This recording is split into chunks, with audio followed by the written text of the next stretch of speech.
everybody, welcome back to It's Current Year for another quick battle ladder replay on Duskwatch Plateau. Today I'm playing the Wargrove of Woe. I'm up against Kutaro, who is playing the Vampire Counts, and this was a pretty decent battle on an otherwise fairly average map. So we'll go into the Vampire Counts army first and have a look. So we've got some dire wolves over this side, Vanguard deployed. We've got some on the other side, I believe, as well, but some Blood Knights here in the back, just camping out in the forest for now, and we've got a big line of skeleton spearmen, regular skeleton warriors, zombies, some grave guard, as well as also some more skeleton spearmen. The Konigstein Stalkers in the forest over here as well. A couple of units of Fellbats, so good here for pressuring archers. Basically just being a bit of a nuisance. In our hero core, we have a White King, rocking down here with Heinrich Kemmler. The White King has taken Scab Scratch, so again, good for clearing out the light infantry of the Wood Elves. And Heinrich Kemmler here, who looks like he has taken a wide range of spells. He's taken the Chaos Tomb Blade as well as the Cloak of Mist and Shadows. Obviously, he's got his Krell Summon as well. And he has also taken Raise Dead, Van Hell's Dance, Macabre, and Invocation. So, some obviously combat buffs there, as well as just the typical heals and so on and so forth. Now, for my force, a bit of a forward deployment here with some Glade Riders and Wild Riders. I've got that mirrored on the other flank as well over here in the forest. And basically then I've just gone as wide as possible with as many elves and dryads as I possibly can. So 3 dryads up the front, good for mulching up zombies and the like. Eternal Guard with shields, 5 in total, 3 up in the front rows and 2 in the back. And then we have a bit of a mixture of archers bringing up sort of the middle of the force here. We've got 2 on the either side of the force, just regular Glade Guard. We've got some Hagbane Tip Riders, basically just to provide poison where I need it. Slow Blood Knights, tip combats in my favor if it's possible, but also some Starfire Shafts. The reason for the Starfire Shafts mainly is that Mortis engines will normally, are pretty crucial elements of a Vampire Count army, and they are weak to fire. So you do need to. It's one of the sort of, I guess, the win conditions of a lot of Vampire Counts army. Now, this is not a great map by any means for archers, but at least they aren't direct line of fire. Now, I do see these doggos here, and I will be making a move on them pretty quick, basically just to push them back. But there won't be too much going on there as the 2 armies sort of start to posture up. We'll put it on a little bit of a fast play, but I'm basically just trying to take advantage of as much of the terrain as I can. It's a bit of a nil or draw in that regards. There's not great terrain. I could push to the top of the hill here, but I just don't want to get too overextended. I want to be able to branch out from my archer line and be pretty tight. Obviously, I think I forgot to mention, Drycha is leading the force, so she's taken Penumbral Pendulum as well as the Summon, so she's pretty cheap here. The Fellbats, I mean, do jump down on the Wild Riders, and these Blood Knights have been revealed. Now, that's basically what I was looking for. Unfortunately, the Direwolves are just going to catch these Glade Riders, and we will be rotating with a unit of Eternal Guard as the main fighting starts. Skeleton Spears getting melted here. Archer fire pouring in on these zombies. Probably not a great use of ammo, to be honest. I do see these Blood Knights, and I have held my own cavalry here. I'm hoping he'll take an engagement this way so I can sort of get some rear charges. But Krell hasn't been summoned yet, but Heinrich Kemmler is getting into the front line fighting as the archers rain out. The Wild Riders are rotating back here just to get some cycle charging in. I wanted to get away from the Blood Knights here, but unfortunately my Glade Riders did drop a movement order. I'm not sure what happened there, but we have got the Eternal Guards in at least, chipping away some damage, maybe be able to pull down some Blood Knights, but they may get overwhelmed here just on the numbers.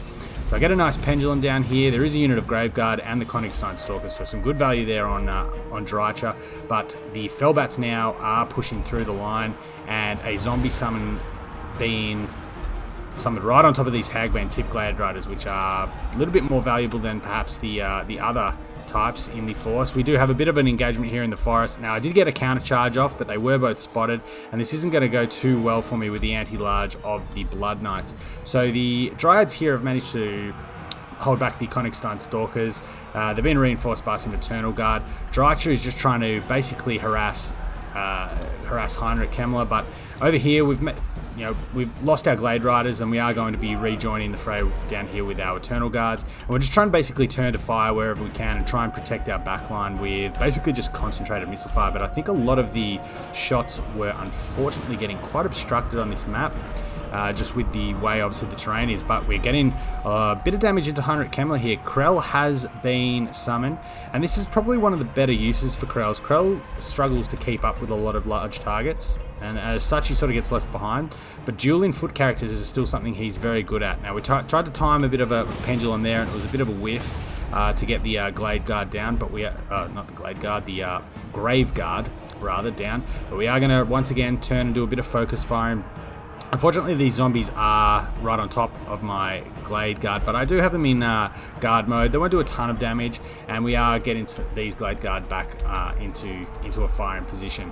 I had to basically almost sacrifice these Wild Riders. I want to keep my my gun line on line here, but unfortunately, just again, the nature of the terrain means that just a lot of the shots are going to the back of the Wild Riders. I did manage to get some good damage into the Blood Knights here, and they are probably going to be pretty low given we do have a couple of units, but the Wild Riders are offline. All the Glade Guard back here are pretty much under pressure and might be on borrowed time, and my opponent's got some really good summons going down. So another summon rotating over here to these Glade Guard, starting to get their leadership pretty low. They are on the brink of routing, and the Fellbats, Blood Knights, and the Wolves over this side unfortunately did manage to pretty much break off my cavalry over this side. So I am relieving with some Eternal Guard. Once again, a pendulum will go down from Dreicher, probably finish off the Königstein Stalkers, and the Grave Guard will maybe crumble. Honestly, they might be able to fight their way out of this. Eternal Guard not a great fight for not a great combatant for Grave Guard. They will carve through my Eternal Guard fairly quickly. And down here, Dreicher's just trying to get on Heinrich Kemmler wherever he can, but he has slipped out of the fight here. He's near his healing cap though, so if we can sort of muck him up on spears, which we're trying to do here, I'm just force pathing Dreicher. I don't want her to go down. Will make it considerably harder for me to to stay in the fight, and my Malevolent Dryad summon that she did bring into existence has faded out. So once again, Bats proving really annoying. The mobility of this Vampire Count's force has really got me under a fair amount of pressure, but we do have a good amount of spears left, and we have a decent amount of ammo left on our Glade Guard. So if we take a bit of an overarching look, we've got some Glade Guard rallying here. 6 Eternal Guard won't give me too much support here, but we do have some Glade Guard with Starfire Shafts spending the last of their ammo. Again, I really these tattered Wild Riders, if I can just lock Kemmler up, stop him from or possibly push him into crumbling and get him off the field, then we may be able to take this game just through army losses and just through I guess crumbling once the forces of the Vampire Counts are pretty worn down. But this is a very healthy unit of Blood Knights. 40 Blood Knights here, still most of their HP left. Kemmler is just chasing off the scraps of these Wild Riders. They'll probably shatter and they'll probably be fairly insignificant. Again, trying to just duck and weave my Glade Guard where I can amongst my Eternal Guard, who are probably one decent counter I have to the Blood Knights at the moment. On the charge, they can still do a bit of damage to Eternal Guard. They don't love taking charges still. And again, really the biggest thorn in my side in this battle so far has been this terrain. I've really struggled to actually land meaningful volleys. Dreicher coming in now basically just to lend her support with basically the combat buffs she gives when she's damaged. But need to be careful with her. She needs to stay alive. The Lord Loss penalty could just about end me here. So this Glade Guard unfortunately shatters, and we will unfortunately lose them with a little bit of ammo left. But some zombies here, probably likely to dissipate pretty soon. And I'm basically just having to turn to fire on the Blood Knights. If I have one sort of advantage here, is that my Glade Guard are very, very split up. So it's making it hard for him to bounce between them effectively. I can at least turn and focus fire. We also have a couple of units coming back from the forest over here. I'm not sure what these Grave Guard are doing. They're maybe looking to come around the flank here, but it's a long way around. And the Eternal Guard over here, as well as the Dryads, are just bringing down this White King. He did get a few scab scrats off, but he's probably going to be pulled down just through, again, weight of numbers.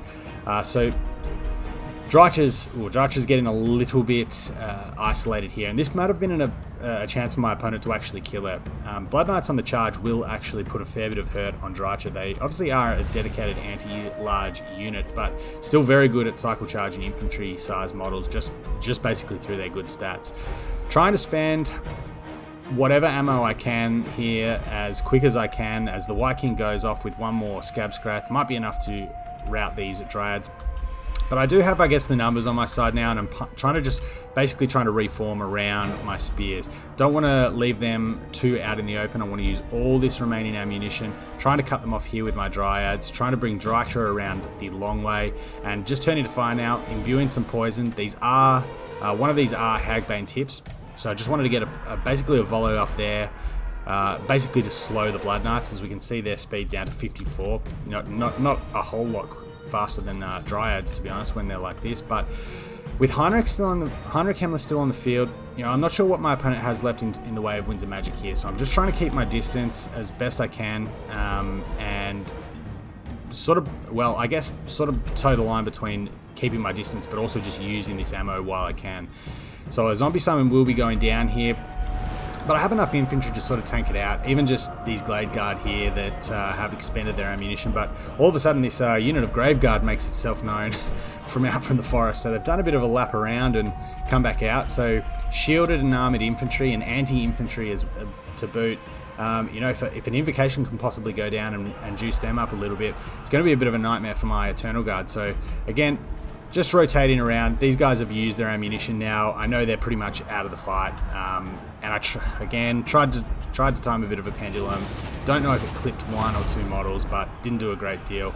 And Heinrich, even though he is, very, very low, his leadership's steady, and he does have the Cloak of Mist and Shadows, which gives him a lot of physical resistance, although Dryads will bypass that with their magical attacks. Likewise Drycha, so I'm trying to sort of force path Drycha around to the rear here.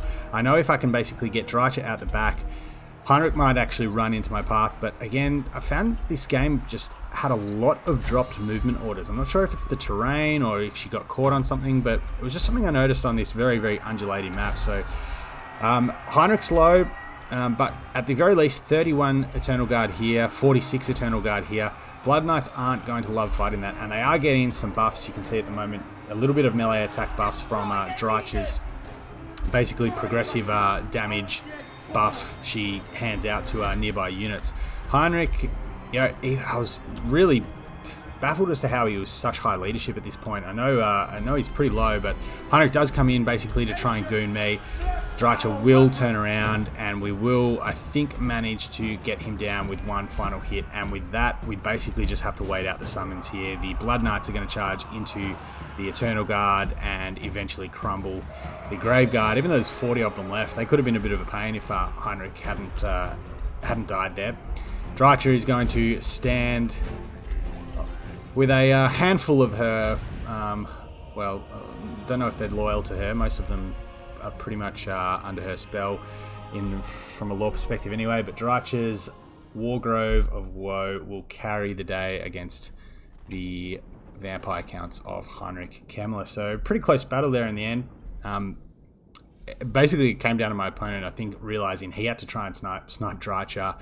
I was trying to snipe Heinrich. There was, I think, this unit of Blood Knights which got a pretty decent amount of value. The other one, not so much. We managed to focus fire them down pretty well and crumble them out. But just with the crumbling Blood Knights and the Grave Guard, I guess starting to lose models pretty quick, given their HP was pretty low. He took a bit of a risk, and Drycha was able to turn around and slap him down. So even with the fairly poor pendulums from that game, 3,000 damage value on Drycha. I mean, Drycha with just the summon and pendulum doesn't cost much more than 1,000, so that's massive value on her. She's really done a great job there. The Dryads have done what they needed to, clear off chaff. They've definitely got their value back and then some between the three of them. The Eternal Guards were really good this battle. I was pretty happy, honestly, to not see a Mortis Engine, but all the same, Grave Guard are a bit of a nightmare for Eternal Guard. They do cut through them very quickly. And if you look at the value here on my Glade Guard, so Starfire Shaft, the two Starfire Shafts got really nice value, nearly 2,000 on that one. The Hagbane tip ones, not as much raw DPS, but between the two of them, certainly certainly paid for themselves, and then the other ones, yeah, likewise. So really good value. Pretty much used, I think, aside from one unit which got shattered off with a decent amount of ammo, pretty much used all my ammunition on that. So I was pretty happy about that. And despite a lack of really valuable targets outside the Blood Knights, we got some really good value from our missiles. Cav was a bit of a bust this game. I didn't get good engagements there. I pretty much was forced to countercharge because I only saw that the Cav on the right flank had been revealed, and as such they got ground down pretty quickly by the Blood Knights and Wolves and the Bats. But yeah, really good summons from Kemmler. He did a really good job of pressuring my bow line, but Krell was annoying. I think Krell got a fair bit of damage on Drycha. The White King, don't know if he really did get the best scab screts off with that damage value. Front line's obviously very cheap and designed to just hold, and then the Graveguard were a bit of a pain. Although we did get some nice cycle charges from one of our units of Wild Riders on the Graveguards. Blood Knights nearly carried the day, as well as these Graveguard here, but we just in the end had enough to squeak out a win with Drycha sending the Lich King back to the dirt. So thanks to Kutaro for the game. Thank you guys for checking it out, and until next time, take care.